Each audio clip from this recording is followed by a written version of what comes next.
अस्सलाम वालेकुम स्टूडेंट्स। अब हम गॉस जॉर्डन मेथड को डिस्कस करेंगे। गॉस जॉर्डन मेथड जो है गॉस एलिमिनेशन मेथड की ही तरह है। ये भी हम जो है सिस्टम ऑफ लीनियर इक्वेशन को सॉल्व करने के लिए यूज़ करते हैं। तो गॉस जॉर्डन मेथड में हमने किया था कि जो मैट्रिक थी हमारे पास सेगमेंटेड मैट्रिक थी, उसको हमने अपर ट्रायंगुलर मैट्रिक्स की फॉर्म में लाया था। अब हमारे पास जो मैट्रिक ऑगमेंटेड मैट्रिक आएगी उसको हम क्या करेंगे, अपर और लोअर ट्रायंगल की फॉर्म में बनाएंगे, और जो हमारे पास प्रिंसिपल डायगोनल एंट्रीज होंगी उनको हम क्या बनाएंगे, आइडेंटिटी बनाएंगे। तो हम इसके जनरल मेथड को पहले डिस्कस करते हैं, फिर इसके बाद हम इसके वर्किंग रूल को और इसके रिलेटेड एग्जांपल को भी डिस्कस करेंगे। फर्स्ट हमारे पास हम लिखते हैं कि जो हमारे पास सिस्टम ऑफ लीनियर इक्वेशन है उसको लिख लेते हैं a11 x1 plus a12 x2 plus a13 x3 is equal to b1। इसी तरह हम लिखते हैं a21 x1 plus a22 x2 plus a23 x3 is equal to b2।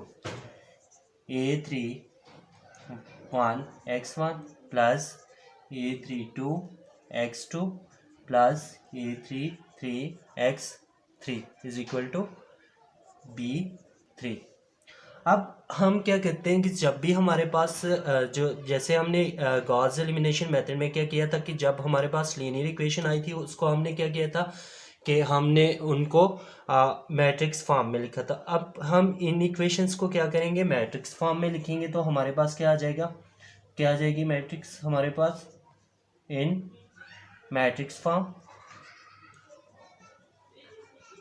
तो मैट्रिक्स फॉर्म हमारे पास क्या आ जाएगी इसकी, ax is equal to B. ax is equal to B. A matrix हमारे पास क्या आ जाएगी,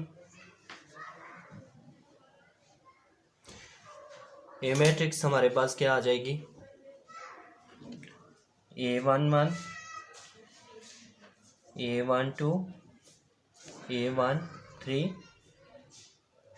a21 a22 a23 a31 a32 a33। अब हमारे पास x1 x2 x3 और बी मैट्रिक हमारे पास क्या है, b1 b2 b3। इसको हम ए मैट्रिक, इसको सॉरी एक्स मैट्रिक, और इसको हम क्या कहते हैं, बी मैट्रिक कहते हैं। तो अब हमारे पास ये मैट्रिक्स फॉर्म में आ गया, तो हम क्या इसके बाद करेंगे कि इसको ऑगमेंटेड मैट्रिक की फॉर्म में लिखते हैं। तो ऑगमेंटेड मैट्रिक क्या आ जाएगी हमारे पास, ऑगमेंटेड मैट्रिक हमारे पास क्या आ जाएगी, इन ऑगमेंटेड मैट्रिक्स इन ऑगमेंटेड मैट्रिक्स। तो ऑगमेंटेड मैट्रिक हमारे पास क्या आ जाएगी, a1 a11 a12 a13। Augmented matric में हम क्या करते हैं कि c is equal to a b। A और बी मैट्रिक्स को एक साथ लिख लेते हैं, a21 a22 a23 a31 a32 a33 और B matric b1 b2 b3। अब ऑगमेंटेड मैट्रिक की फॉर्म में हम इसको लिख के, तो हमने क्या करना है कि पहले हमने किसको ज़ीरो बनाना है, अपने ऊपर ट्रायंगुलर मैट्रिक्स यानी इनको हमने क्या बनाना है, ज़ीरो बनाना है। फिर हमने क्या करना है, इनको भी ज़ीरो बनाना है। और जो हमारे पास a11 a22 और a33 ये क्या हमारे pivot point, fix pivot point है हमारे पास, यानी a11 हमारे पास क्या है, ये हमारे पास a11 does not equal to zero. ये कभी ज़ीरो नहीं होगा, ये क्या होगा, वन होगा, क्योंकि हमने प्रिंसिपल डायगोनल एंट्रीज को क्या बनाना होता है, आइडेंटिटी बनाना होता है। और बाकी हमने क्या बनाना है, इसको भी ज़ीरो बनाना है और इसको भी ज़ीरो बनाना है। ठीक है, तो इसके बाद A21 को हम क्या लिख सकते हैं, ज़ीरो बना सकते हैं। A31 को हम क्या बनाएंगे, ज़ीरो बनाएंगे। ठीक है, तो फर्स्ट जो ऑपरेशन हमने अप्लाई किया उसमें हमारे पास A11 जो है हमारा फिक्स है, तो ये क्या आ जाएगा, इसको भी हमने ज़ीरो बना लिया, इसको भी ज़ीरो बनाया, तो A12 A22 बार आ जाएगी। इस पे भी हमारे पास क्या आ जाएगा, 3 2, इस पे भी हमारे पास क्या आ जाएगी, बार आ जाएगी। A13 A23 बार आएगी, इस पे भी A33। इसी तरह हम क्या लिख सकते हैं, B1 उसी तरह है, B2 पे क्या हमारे पास बार आ जाएगी, B3 पे B, और ये हमने लिख लिया। अब हमने क्या करना होता है कि हमारे पास यहाँ पे भी ज़ीरो बन गया, यहाँ पे भी ज़ीरो बन गया। हमने क्या करना है कि अब हमने कहाँ पे ज़ीरो बनाना है, ये भी ज़ीरो बनाना है, ये भी ज़ीरो बनाना है। इसको हमने जो है फिक्स पिवट पॉइंट कर लिया था। अब हमारा फिक्स क्या होगा, ये होगा A22।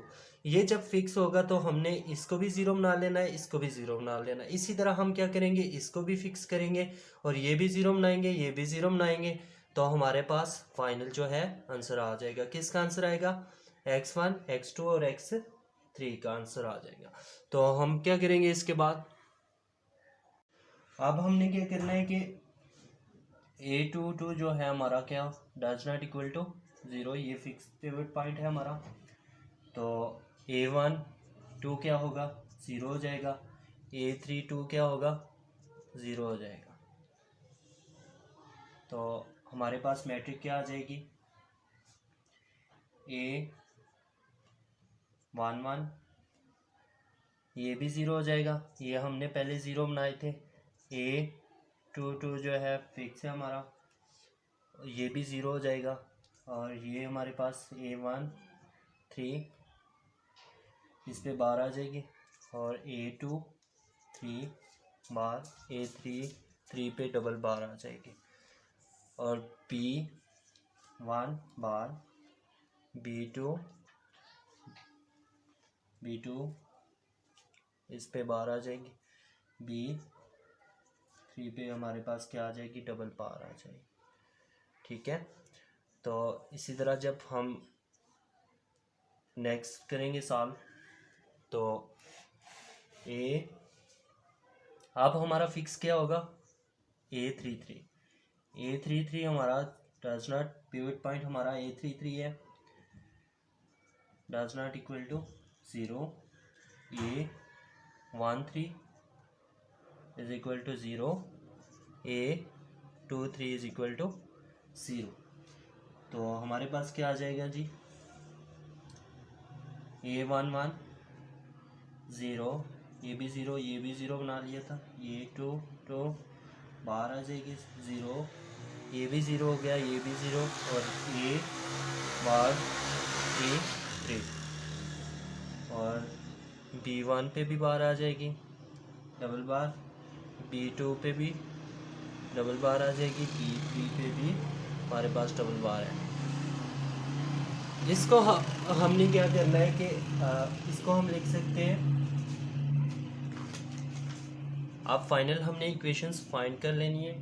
तो A11 X1 is equal to B1 bar, A1 A2 2 bar, X2 B2 double bar, A33 B3 double bar. तो इस तरह हम जो है किसी भी जो है सिस्टम ऑफ लीनियर इक्वेशन को गॉस सर्टेन मेथड की तरह के जनरल मेथड के ज़रिए हमने देखा है इसको। वर्किंग रूल हमारे पास क्या है, working,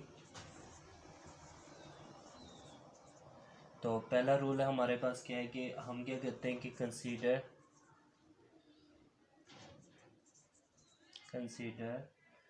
the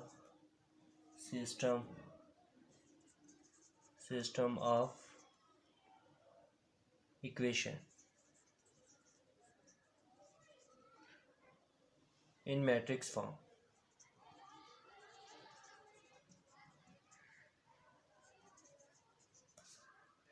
matrix form AX is equal to B की फॉर्म में। फिर हम क्या कहते हैं कि जो हमारे पास रूल 2 है, find augmented matrix.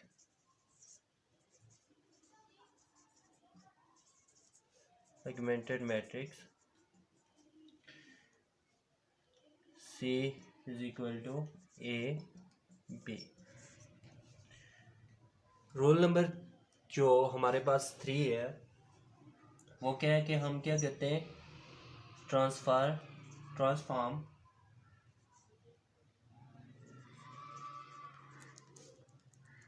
Augmented matrix C into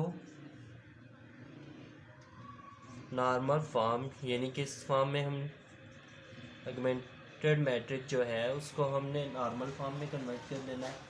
फिर हम क्या कहते हैं कि यानी आपने जो ए मैट्रिक है उसको आइडेंटिटी फॉर्म में बनाना है, ठीक है। तो फिर हम क्या कहते हैं,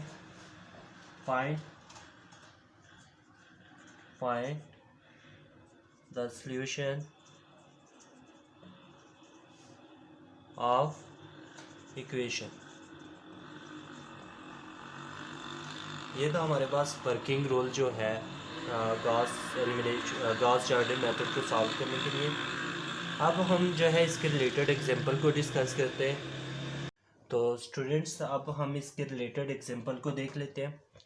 तो हमारे पास जो सिस्टम ऑफ लीनियर इक्वेशन दी हुई हैं उनको जब हम सॉल्व करते हैं तो पहला रूल अप्लाई करना है। उसमें हम क्या करते हैं कि जो भी हमारे पास इक्वेशन है उसको हम किस में लिखते हैं, मैट्रिक्स फॉर्म में लिखते हैं, इन मैट्रिक्स फॉर्म। तो मैट्रिक्स फॉर्म में इसको जब लिखेंगे तो हमारे पास क्या आ जाएगी, 1 x y और z के जो कोफिशिएंट है उनको लिखना होता है मैट्रिक्स में। तो मैट्रिक्स फॉर्म हमारे पास क्या होती है, AX is equal to B। A 1 हो जाएगा, 3 1 1 -2 -1 और 2 और 1 2 और X मैट्रिक हमारे पास क्या है, X Y Z। इसी तरह B हमारे पास क्या है, 10 -6 10। ये हमारे पास A है, ये X मैट्रिक है और ये B मैट्रिक्स है। तो इसके बाद हम क्या करते हैं कि जब हम मैट्रिक्स फॉर्म में लिख लेते हैं इसके बाद हमने एगमेंटेड मैट्रिक लिखनी होती है। तो एगमेंटेड मैट्रिक अब हमने क्या करना है कि ऑगमेंटेड मैट्रिक लिखनी है। तो ऑगमेंटेड मैट्रिक हमारे पास क्या आ जाएगी, ऑगमेंटेड मैट्रिक हमारे पास आ जाएगी 1। ये मैट्रिक को लिखना होता है C is equal to, augmented matrix हमारे पास क्या होती है, C is equal to A B। 3 1 1 -2 -1 2 1 2 और ये हमारे पास B क्या है, 10 -6 10। ये ऑगमेंटेड मैट्रिक हमारे पास आ गई। अब इसको हमने बाय रो ऑपरेशन जो है सॉल्व करना होता है by using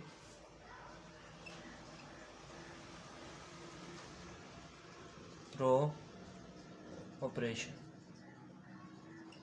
row operation apply करके हमने क्या बनाना है, इसको जो हमारे पास ये प्रिंसिपल डायगोनल एंट्रीज है इनको हमने क्या बनाना है, आइडेंटिटी बनाना है। और ऊपर ट्राई हम क्या करेंगे कि रो वन पे ऑपरेशन अप्लाई करते हैं तो हमारे पास रो 1 -3 और 2। तो ये हमारे पास क्या आ जाएगी, 1 0 1 0 1 0 0 माइनस 5 माइनस 2। इसी तरह हम 4 2 माइनस 16। अब हम क्या कर सकते हैं कि रो 3 को 5 रो 2, हमने क्या करना है, इसको भी ज़ीरो बनाना है। तो इसको जब ज़ीरो बनाएंगे तो हमारे पास 1 0 1 0 1 0, इसको ज़ीरो बना लिया, इसको भी ज़ीरो। रो 3 प्लस 5 रो 2 करेंगे तो हमारे पास ये भी ज़ीरो हो जाएगा, ठीक है। तो ये क्या आ जाएगा 2, और यहाँ पे 4 2 और 6 आ जाएगा। इसी तरह जब हम रो 3 है, यहाँ पे हमें क्या चाहिए था, 1 चाहिए। तो हम क्या करेंगे कि रो 3 पे हम क्या करेंगे, ऑपरेशन अप्लाई करेंगे। तो हमारे पास